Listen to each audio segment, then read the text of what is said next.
Kalau kamu tadi melewatkan pertandingan ini, benar-benar kehilangan salah satu laga paling gila di BRI Super League musim ini. Bayangkan 7 gol tercipta, ada 2 gol bunuh diri di menit akhir, dan tentu saja ada drama-drama yang membuat stadion Malang seperti roller coaster emosi. Arema sudah berjuang mati-matian ya, tapi Bali United datang dengan satu hal yang lebih mematikan, yaitu efektivitas. Sobat-sobat, sebelum kita lanjutkan review match kali ini antara Arema FC berhadapan dengan Bali United, jangan lupa kalian untuk like, share, subscribe, dan berikan komentar-komentar terbaik kalian. Langsung saja kita mulai. Di pertandingan yang berlangsung di Stadion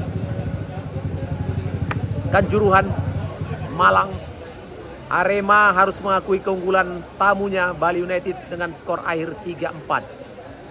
Jadi ini menjadi satu hal yang tidak disangka-sangka sebenarnya ya, bisa Bali United mengungguli Arema. Karena kita tahu juga mentalitas Bali yang luar biasa dan mereka bisa menang dengan skor besar. Dan ini menjadi sangat sulit untuk diterima akal sehat sebenarnya. Tapi faktanya pertandingan sudah selesai dan 7 gol tercipta. Kalau kita lihat bagaimana Arema tampil dengan pendekatan menyerang melalui skema 4-3-3, di mana pelatih benar-benar mengandalkan 4 defender, ada Ilham Rio, Ansamu Yama, Schneider, Munoz, dan juga Iksan Lestaluhu. Dan di tengah permainan yang dimainkan oleh Pablo, Gustavo Franca, dan juga Robert Pimenta benar-benar bisa untuk mengakselerasi bola dan mengalirkan dari segala lini. Ditambah dengan penampilan yang cukup bagus dari trio Vincius, Dalberto, dan juga Gabriel Silva. Strateginya cukup jelas ya. Kalau Arema ingin menekan sejak awal lewat sayap dengan kecepatan Vinicius dan juga Silva. Tapi kenyataannya bahwa Arema tidak langsung tancap gas. Mereka sangat-sangat lamban dan tidak panas di menit-menit awal. Ini yang membuat Bali United datang dengan pendekatan yang lebih fleksibel, di mana dia memainkan formasi 3-4-3 yang bisa kemudian berubah menjadi 5-4-1 saat mereka harus bertahan. Penampilan yang cukup bagus dari Irfan Jaya, kemudian Gopel, dan juga Diego Jesus membuat pelatih Bali United tampak sangat menargetkan untuk melakukan transisi cepat. Jadi 3 back tengah ya, Bali United ini sangat-sangat nyaman sekali mereka untuk menahan tekanan dari Arema, dan mereka bisa kemudian melancarkan counter attack melalui Irfan Jaya dan juga Gopel. Jadi sejak menit awal kalau kalian menyaksikan pertandingan ini dan juga memperhatikan bagaimana pertandingan ini benar-benar bermain terbuka, berani menyerang dan memanfaatkan sisi lebar lapangan. Dan Arema mencoba mengambil inisiatif menyerang melalui penguasaan bola lini tengah. Dan Bali United lebih sabar dia untuk menunggu ruang untuk melakukan serangan balik. Jadi tempo permainan begitu tinggi dan kedua tim saling menciptakan peluang. Arema memang beberapa kali kalau kita lihat memanfaatkan pergerakan Dalberto sebagai pemantul tentunya ya. Kemudian dia bisa untuk masuk merangsek ke kotak penalti. Dan Bali United cukup berbahaya ketika melakukan penetrasi melalui Irfan Jaya dari sisi sayap. Kalau melihat analisa proses gol, di mana gol-gol dari Bali United ini sangat efektif ya. Transisinya sangat efektif. Gol pertama Bali lahir dari situasi yang menunjukkan kelemahan dari Arema dalam menjaga keseimbangan saat mereka menyerang. Nah, setelah serangan gagal dari Arema, Bali langsung memanfaatkan ruang belakang lini tengah. Dan ini membuat Arema terlambat menutup ruang dan akhirnya gawang dari Pandey Nuwu harus kebobolan. Tersempat memang ada VAR untuk melihat apakah ada indikasi offside, namun kemudian wasit tetap menyatakan bahwa gol adalah sah. Dan ini membuat keunggulan sementara bagi Bali United. Belum lagi Arema terkejut dengan gol pertama dari Bali. Mereka juga harus kebobolan lagi hanya berselang 1 menit. Dan kali ini TP Yachida, pemain asing dari Bali, mendapatkan gol pertamanya di pertandingan ini, memanfaatkan kemelut di depan gawang. Sebenarnya ini contoh klasik ya, bagaimana reaksi cepat seorang striker ketika berada di kotak penalti.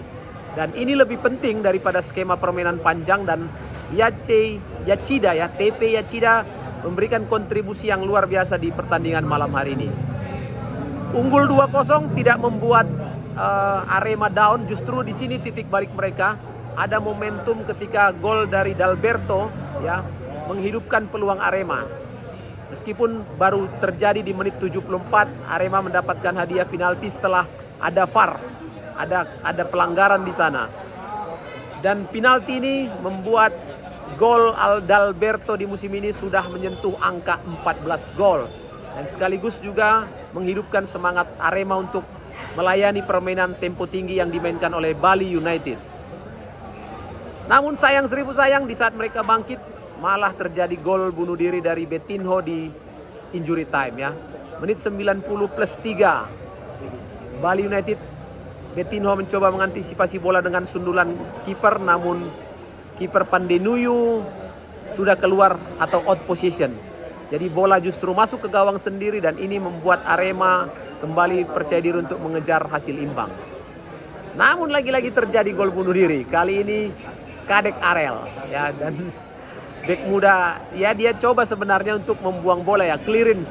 Tapi karena situasi berbahaya justru antisipasinya salah arah dan bola malah masuk ke gawang sendiri. Jadi skor 4-3 untuk kemenangan Bali United benar-benar dikunci di permainan ini.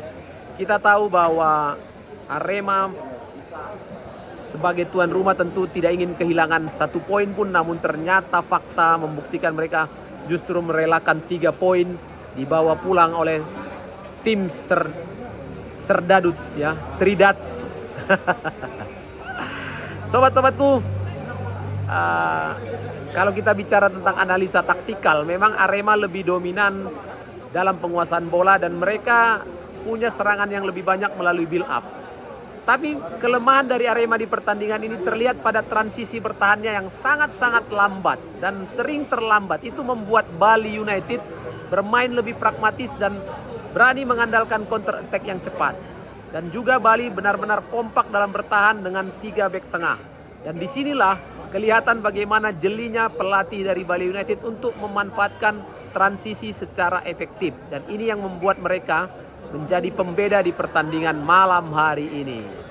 Dengan posisi kemenangan saat ini berarti tambahan 3 poin ya bagi Bali, dan mereka tetap bertahan di papan atas dan masih menjaga peluang untuk bisa dalam perebutan zona kompetisi Asia. Sementara Arema, ini menjadi pukulan berat bagi Arema dan mereka gagal memanfaatkan peluang di kandang, memperbaiki posisi klasemen, dan tentu saja harus berjuang lebih keras lagi untuk bisa keluar dari tekanan papan bawah. Jadi overall kesimpulan Papatola di pertandingan ini menjadi satu hal penting dalam sepak bola modern. Bukan hanya soal dominasi permainan tapi soal efektivitas.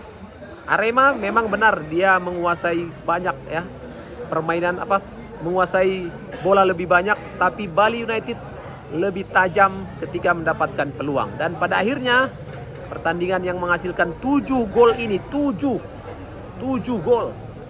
Ini adalah laga ketenangan dan efektivitas Bali United menjadi faktor yang menentukan. Itu saja sobat-sobatku, karena situasi di sini sangat-sangat tidak kondusif ya.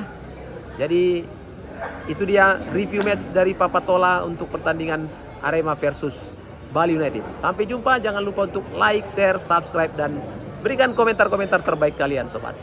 Assalamualaikum warahmatullahi wabarakatuh.